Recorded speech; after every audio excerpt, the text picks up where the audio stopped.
Hey everybody, I've got another couple of books for you. This one is a new one I found on Amazon and I had to get it.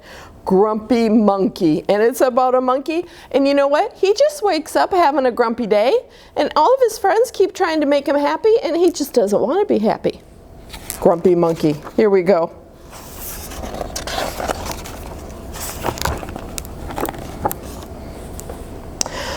One wonderful day, Chimpanzee woke to discover that nothing was right.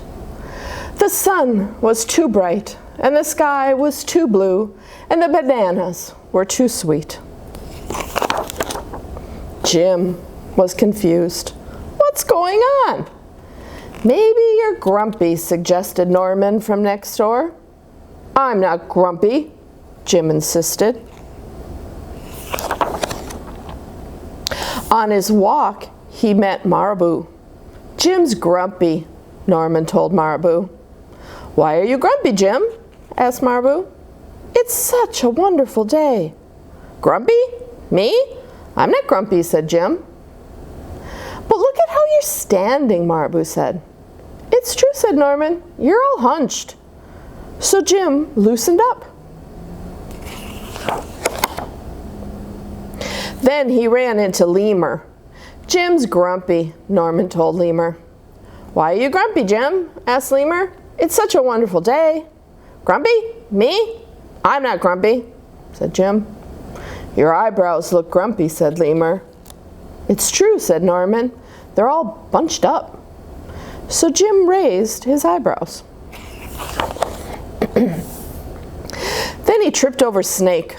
Oh no, said Norman. That's the last thing you need when you're feeling so grumpy. Grumpy? Me? I'm not grumpy, said Jim. Then why that frown, said Snake. I think it's because he tripped over you, Norman whispered to Snake. So Jim put on a smile. Look at that funny smile. Finally, Jim looked happy, but he didn't feel happy inside. Everyone wanted Jim to enjoy this wonderful day. You should sing with us, said the birds. But Jim didn't feel like singing. You should swing with us, said the monkeys. Jim didn't feel like swinging. You should roll with us, said the zebras. Jim didn't feel like rolling. You should stroll with us, said the peacocks. Jim didn't feel like strolling. You should lie in the grass. You should stomp your feet. You should take a bath. You should make a splash. You should hug someone. You should laugh. You should take a nap. You should eat old meat or some honey. You should jump up and down. You should sit in the sun. You should dance. But Jim didn't feel like doing any of that. Why are you grumpy, Jim? Asked the others. It's such a wonderful day. I'm not grumpy, shouted Jim as he beat his chest. And he stormed off.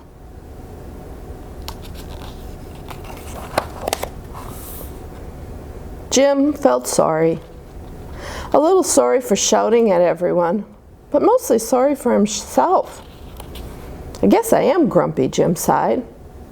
And just as he started to feel really sad, he came upon Norman. Norman was slumped, his eyebrows were bunched up, and he was frowning. What's the matter? Are you grumpy? Asked Jim. No, I danced with Porcupine, said Norman. Oh my goodness, look at poor Norman. He's got porcupines in his bottom. Are you okay? Asked Jim. It hurts, but I'll probably feel better soon, said Norman. Are you still grumpy? Yes, said Jim, but I'll probably feel better soon enough too.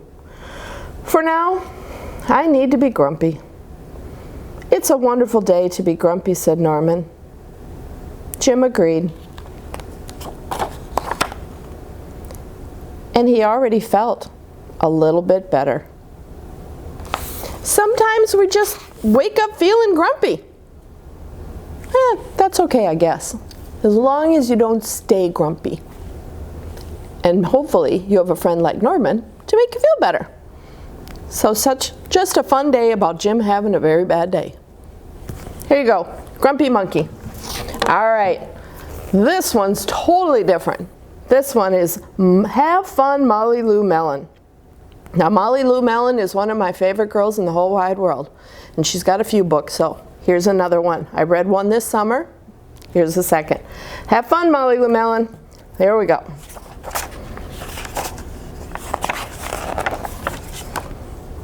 Molly Lou Melon's toy chest overflowed with Woozy Watsits of all shapes and sizes.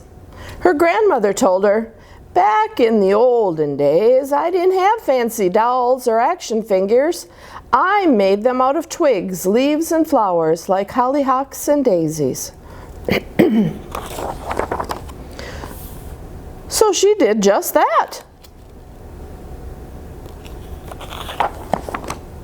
Molly Lou Melon's backyard had a big weeping willow and crumbly rock walls with thingamajigs peeking out from every crevice. Her grandmother told her, back in the olden days, I didn't have a store-bought dollhouse. I made one in my backyard.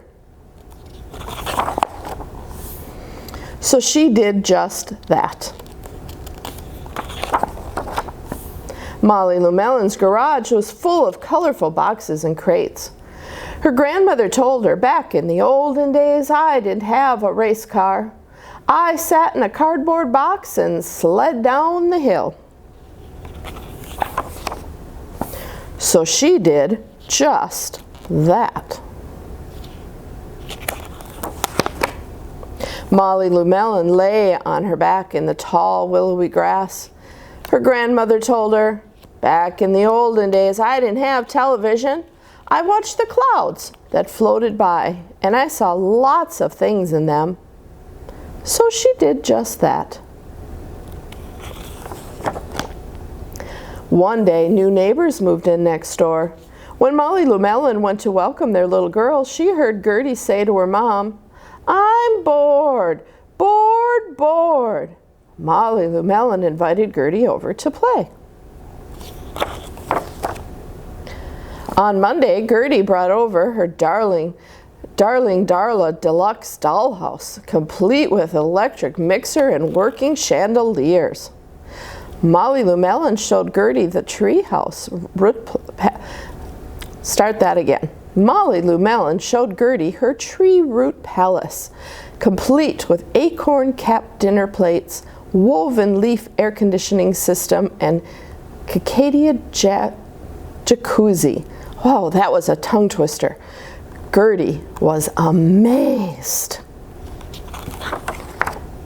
On Tuesday, Gertie drove over her battery-operated, fully loaded Coupe de Ville. Look out below, Molly Lou Melon screamed right before hurtling down the hill with her turbo boxcar, hand-painted with orange and red flames. Gertie was amazed. On Wednesday, Gertie was going to call Molly Lou Melon on her cell phone, but then she heard a strange sound coming from an old tin can that was dangling in her window. This is the operator. Will you accept a call from Molly Lou Melon? Well, yes, Gertie spoke into the can. Great. Come on over. Click. Gertie was amazed. On Thursday, Gertie asked Molly Lou Melon if she would like to come over and watch cartoons on her big screen TV. It's 120 inches wide. Molly Lou Melon said, not today, thanks. I'm going to go watch the clouds. They're sky wide. Gertie was amazed. On Friday, Gertie brought over a handmade doll with a frilly hollyhock skirt and violets for hair. It's for your palace, she said, and Molly Lou Melon was amazed. Friday evening, Molly, Lou Melon, and Gertie were tired from playing all week. They lay down in the tall willowy grass looking up at the clouds. "I see a butterfly," Gertie giggled, "and a penguin, and a refrigerator." Molly Lou Melon opened her eyes wide and grinned her biggest grin. "I see a grandma-shaped cloud winking at me." And Molly Lou Melon winked right back. Molly Lou Melon had a wonderful imagination that was sparked by her grandma. And that is our imaginations. That's something a gift that God gave us. We all have it. We don't have to have all the crazy fancy new stuff. Sometimes just being outside in nature, the nature that God made, is the best way to spend our days. That's what I've got. Have fun, Molly Lou Melon. And you guys, have a fun week. See you next week. Bye.